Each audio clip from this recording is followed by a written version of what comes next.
Hi everyone, তোমরা কি বৎসলার নাম শুনেছো? শোনোনি?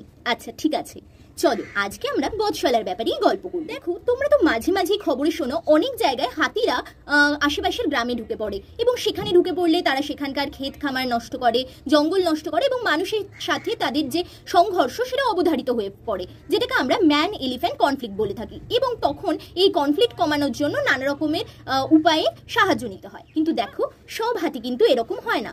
অনেক হাতি কিন্তু অনেক স্নেহশীল, অনেক শান্তশিষ্ট হয়। তেমনই এক হাতি ছিল বৎসলা।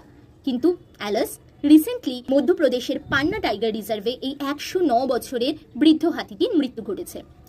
109 বছর খুব কম সময় নয়। এবং এই হাতিটি, মনে রেখো, এশিয়ান এলিফ্যান্টদের মধ্যে কিন্তু সবচেয়ে বয়স্ক মহিলা হাতি ছিল এবং সবচেয়ে বয়স্ক হাতিও ছিল। তো তোমরা তো নিশ্চয়ই জানো যে হাতির 3 ধরনের স্পিসিস এখন পৃথিবীতে পাওয়া যায়: African Bush elephant, African forest elephant এবং এশিয়ান এলিফ্যান্ট।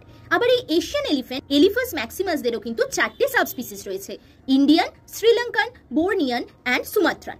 তার মধ্যে এই 4টে সাবস্পিসিস যে এশিয়ান এলিফ্যান্টের, সেই সবকটা সাবস্পিসিসের মধ্যে সবচেয়ে বয়স্ক হাতি ছিল এই বৎসলা। এই বৎসলা হাতিটি প্রথমে থাকতো হচ্ছে কেরালাতে। 72 সালে ওকে শিফট করা হয় হচ্ছে মধ্যপ্রদেশে এবং তারপরে 1993 সালে ওকে নিয়ে আসা হয় হচ্ছে পান্না টাইগার রিজার্ভে।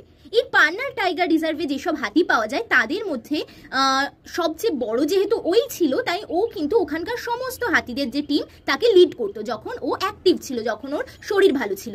বাট আস্তে আস্তে বয়সজনিত কারণে ওর অ্যাক্টিভিটি কম হতে শুরু করে। শেষের দিকে চোখে ভালো করে দেখতে পেতো না, ডাইজেস্টিভ নানা রকম প্রবলেম ছিল এবং লাস্টের দিকে তো সামনের পায়ের বুড়ো আঙুলেও একটা ইনফেকশন হয়ে গেছিল এবং আলটিমেটলি ও মারা যায়। তো ওর লাস্টের দিকের কিছু ছবি তোমাদেরকে আমি এখানে দেখাচ্ছি, দেখলেই বুঝতে পারবে এতটাই ওর অবস্থা খারাপ হয়ে গেছিল যে ওর শুটটাকেও যেন উপরের দিকে তুলতে পারছে না। তো বুঝতেই পারছো বয়সজনিত কারণেই এগুলো হয়েছিল।